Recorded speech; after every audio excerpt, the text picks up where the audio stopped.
Our News is brought to you by Alive. Good evening, Bahamas. Coming up in our news tonight, Crystal Cruises set sail on a voyage to the Bahamas. All eyes are on Hurricane Elsa this weekend. And meet the women dominating one road sign department.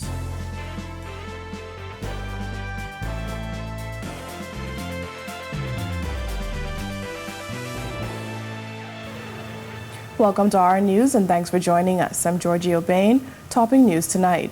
13,000 cruise passengers are expected to travel through New Providence by Independence Day. Tourism Minister Denisio D'Aguilar says that it's a sign of good things to come as tourism bounces back. Christina Dragovich tells us more. A clarion call goes out to our vendors, our excursion operators, that the Ministry of Tourism is bringing back our tourism product, bringing back our foreign visitors.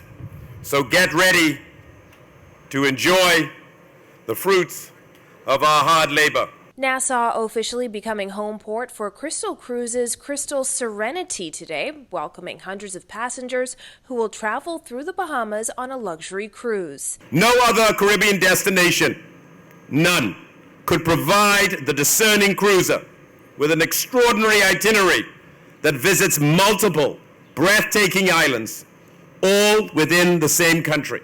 Crystal Serenity passengers will travel from Nassau to Great Exuma, San Salvador, Long Island, and Grand Bahama. D'Aguilar says Crystal Cruises itineraries are expected to bring 16,500 passengers to the Bahamas between July 2nd and November 9th. It feels great to say that cruising is back in the Bahamas. Today we welcome 900 guests as they board Crystal Serenity. The benefits of the Bahamas serving as a home port destination are extensive and reach across the tourism sector. He says tourism arrivals continue to increase month over month and bring in millions in head taxes and spend. Tourism officials estimate more than 400,000 visitors have traveled to the Bahamas so far in 2021. Reporting for our news, I'm Christina Dragovich. As the Bahamas awaits the second tranche of the AstraZeneca COVID-19 vaccine, which has been delayed, the Pan American Health Organization official is admitting that the region is experiencing a huge gap in access to COVID-19 vaccines. Our Jasmine Brown tells us more. PAHO Director Dr. Carissa Etienne lamented the fact that only a few places in the region have gotten the required doses. She blamed it on a huge access gap in the region. The reality is that we still face a glaring gap in access to vaccines. She noted that a lack of vaccines in the region is problematic as COVID-19 variants increase the need to improve access to vaccines. We have been working around the clock with the governments of the U.S. and the recipient country governments, as well as with COVAX, to make sure that these vaccines are received promptly, safely, and are ready to be deployed as soon as possible. Earlier this week, it was revealed that the third tranche of vaccines from COVAX has been delayed. The shipment, which will not be the final tranche of the vaccine, was expected to arrive by the end of June. The delay is due to the global demand exceeding global supply. The Bahamas received 87,200 doses of the AstraZeneca COVID-19 vaccine. 20,000 of those doses were donated by the Indian government, and the remaining doses were secured through the COVAX facility. As of June 26, more than 91,000 doses of the vaccine were administered in the Bahamas, according to the Ministry of Health. Dr. Etienne says PAHO is doing all it can to get vaccines distributed to countries in the region. She says they are looking for other countries to donate vaccines like the United States has done. We are hopeful that these donations and this support will be duplicated by other developed countries so that we can expand the access to vaccines as soon as possible. Working with the COVAX facility, with governments and producers and other partners, we have been able to deliver more than 21 million doses to 31 countries in Latin America and the Caribbean. Reporting for our news, I'm Jasmine Brown. Well, vaccine hesitancy among healthcare workers is due in part to the availability of just the AstraZeneca vaccine in country, according to Nurses Union President Amantia Williams. She noted that healthcare professionals will make the best decision for themselves based on their research. not just nurses, healthcare workers. And I feel that that is because at the end of the day here it goes back. Education, giving out information to the various groups and providing better choices. Persons know, I'm a nurse. I know what's best for me.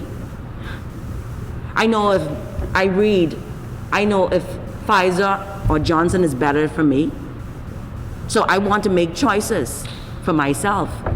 So they're gonna make those choices. And nurses are being vaccinated.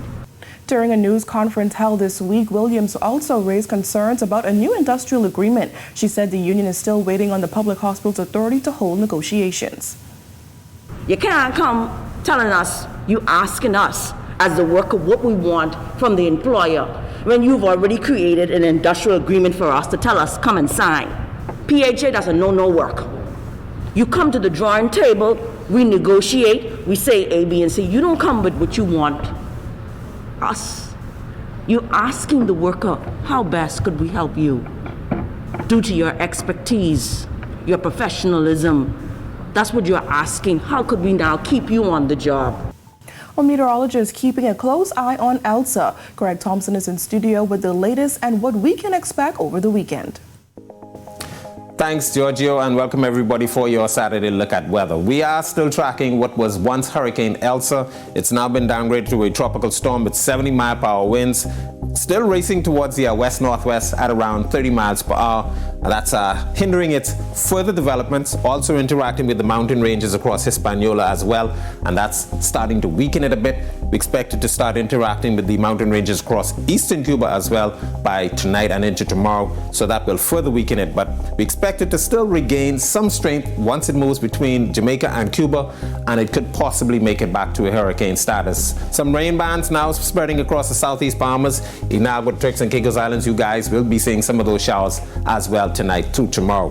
Forecast track, well, we had it as a hurricane, but it's now a tropical storm. It will continue to move towards the west, northwest, and then eventually by the beginning of next week turn more towards the northwest. West of the Bahamas, that spells good news for us, but some of those rain bands could possibly affect the islands by that time as well. Boating forecast for the northwest and central Bahamas tonight through tomorrow. Your winds will be southeast to south, 15 to 20 knots, seas 4 to 7 feet. Caution flag for you. While in the southeast Bahamas, we're asking your boaters to remain in port. Very windy conditions, east to southeast, 20 to 30 knot winds. Very rough seas out there. Here's a look now at your national forecast.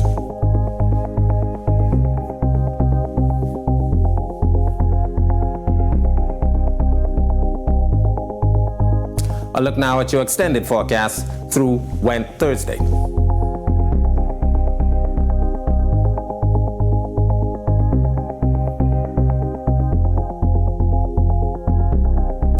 That's a look at our weather. We will continue to monitor the track of Elsa over the next 24 to 48 hours. Back to you, Giorgio. Well, still to come on our News Weekend, repairs are on the way for the West End Police Station. Plus, meet the women who are dominating one ministry's road sign department. Stay with us. Welcome to our news and thanks for joining us. Topping news tonight. COVID-19 remains a serious threat. Coronavirus COVID-19 has disrupted our economy, tourism industry, educational system, and put our healthcare facilities and professionals on high alert. Are you prepared? Do you have all the facts? Stay tuned to this network for the very latest news and information on this global pandemic.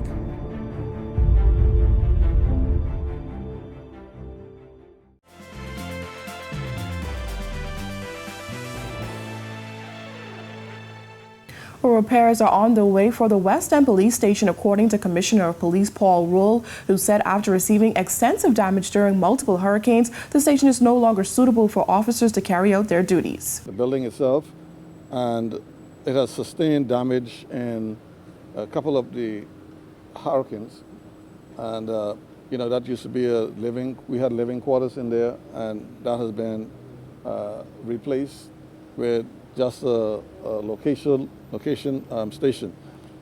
Over the years, it has became, worn to the extent where it needs repairs. According to Rule, the Ministry of Works has already outlined the scope of works needed to upgrade the station. He said the next step is getting cabinet approval. We have had the engineers from Ministry of Works to go in, have a look at it, and we have sent out an RFP for work and the scope of work to be done. So that is going to be at some point, once we have all of those, then we send out the tenders. That will then go into cabinet for approval for the work to be prepared. When that work goes on, the station will have to be closed because the extent of the wear and tear on that building is not suitable for persons to be working it when the work is going on. It's going to be extensive. The police station will be closed during repairs, according to Roll, who said that he will visit Grand Bahama next week in search of a temporary location. We're have to identify another location. I'll be in Grand Bahama sometime next week, along with the Assistant Commissioner and team down there, and we'll scour out. And while I speak, if someone in the Western area has a building that they believe is suitable for the police station, you can let me know. And when I get down there next week, I'll be more than happy to come and take a look at it. Have you ever stopped to take notice of the road signs around the island? Well, each one is made from scratch by an all-woman team in the Ministry of Works Road Sign Department. Joan, Lachara, and Yvonne are hard at work, whether it's making new signs or replacing those that have been damaged. Supervisor Joan Campbell loves it so much that she's been doing it for over 30 years. I was here in the Ministry of Work for 34 years, in the Road Sign Department for 33. And this is what I do, and I like doing it. We do bus stop, school pedestrian, school crossing, school pedestrian crossing. We do chevron, roundabout, and give way. All of the sign that you see around Nassau is on an aluminum plate. That's us. Lachara Davis Taylor handles the technology aspect of making the signs. I mainly do the computer work, and when necessary, I do the hands-on work as well. I've been a part of this team for over 10 years, and under the direction of Miss Campbell. She's an awesome supervisor. No, it wasn't intimidating because I like to deal with computers, so it basically just sit into whatever I have to do. So how's it all done? The material that we use are film. Sometimes we use the film, high intensity, Scotch light. Sometimes we use the vinyl. And we actually do work on the computer where we program the work into the system. And then we send it to a plotter machine, would cut it out, and then we peel it up and apply it to aluminum plate. We asked them, how is it working in a male-dominated field? I feel good because it is a man field. That's what makes me feel good. We can do just what a man can do. So I enjoy doing this, coming here and knowing that the male actually supposed to be doing this, because sometimes the plates are very heavy, you can't lift it.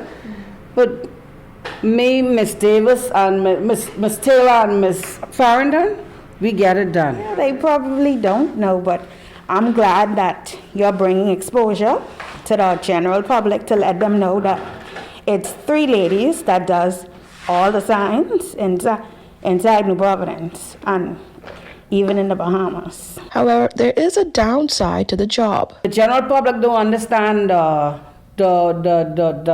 force behind these work.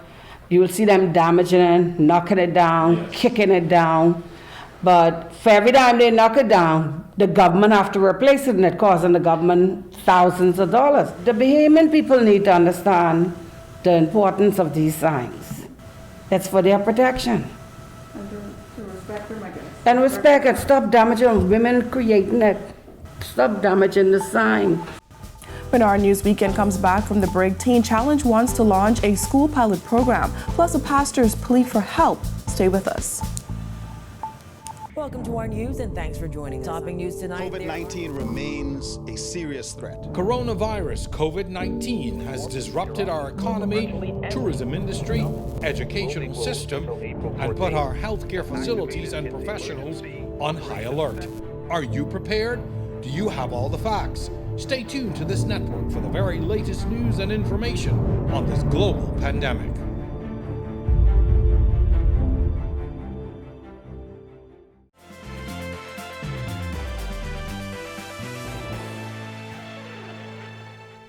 Welcome back to our News Weekend. Teen Challenge Bahamas is seeking to launch a pilot program in the public school system, according to Executive Director Eric Fox, who says he is making a pitch to the Ministry of Education officials. I have a number of things. I have a proposal that I already sent to the Ministry of Education, and I'm doing the presentation this week. And I would really love for them to really try to see things through. And I hope and pray that they accept my proposal. Give me a time just to run a small program, a pilot program. Give me about 20 young men and give me about 3 months with them. And with me and my team, we'll show them something different. Fox says the program would focus on educating at-risk teens on topics not typically taught in the classroom, including temper management and entrepreneurship. Teen Challenge volunteers and young entrepreneurs Stephen Burrows and Gershon Fox says that the program like this one would go a long way. I've always been a part of the programs, just coming through him, and then me and Mr. Fox end up making a really good relationship. It's like a dad to me, so I always wanted to be a part of it and help him out in any way. So. Well, what we trying to do in Teen Challenge is we try to facilitate a lot of young men. Like my father said earlier, we want to facilitate their gifts and talents because we believe everybody should be given a second chance. Everybody ain't perfect, and we try to really focus on what they really want to do. Is a lot of young men in Teen Challenge in particular that are very talented. After suffering from diabetes and high blood pressure for nearly a decade, a local pastor is now facing another obstacle, as doctors tell her she may lose her vision. After suffering from severe leg and joint pain, Marvelyn Burrows went to the doctor, and after several follow-up visits, she was diagnosed with diabetes in 2010. Since her diagnosis, she has suffered a mild stroke. Now her condition is threatening her vision. Well, my illness is diabetes and high blood pressure, and I have blood in the back of both of my eyes, and the right eye, the retina is starting to detach, and then there are cataracts on both of the eyes. The combination of diabetes and high blood pressure and tough times brought on by the COVID-19 pandemic brought Burrows to her breaking point. Well, with the diabetes, it affects my limbs, my legs. It's very painful. Sometimes it'd be difficult for me to walk. I was homeless at one time last year during the pandemic. When I came back from Andres, because I went over there to work, and when I came back, I was homeless. I had to sleep in a church. Without her vision, Burrows will be unable to provide for herself and her husband, who is also unemployed, as he was recently diagnosed with Parkinson's disease. She is in urgent need of corrective eye surgery. She called it a dual surgery, where she can deal with the blood in the back of the eyes, and she can fix the retina that is starting to detach from the right eye, and take off the cataracts of both eyes. So it's called a dual surgery, and it costs about $10,400. Burrows has tried to raise the funds for her surgery using her passion for cooking, but she recently received several burns in the kitchen. I tried to do like sauce out. I did a sauce out before. I just recently did a soup day to raise funds, but it was unsuccessful. And because I'm a cook and I love to cook, and I always cooking, I can't use my eyes to cook anymore like that. I can't even drive my car. That's why I had to turn my car over to my husband. Now she's leaning on the kindness of strangers to get her out of this dark place. But they could reach me at 565-3682. That's my phone contact. I can't see to read off the bank account number. Someone will have to do it for me. My husband isn't working because he's diagnosed with Parkinson's disease, so we're not working right now. We can't work, so we need some help. Taking a break from the kitchen tomorrow, we've got a few Sunday brunch ideas. That's coming up when our news returns. Welcome to our news and thanks for joining us. Topping news tonight. COVID-19 remains a serious threat. Coronavirus COVID-19 has disrupted our economy, tourism industry, educational system, and put our healthcare facilities and professionals on high alert. Are you prepared? Do you have all the facts? Stay tuned to this network for the very latest news and information on this global pandemic.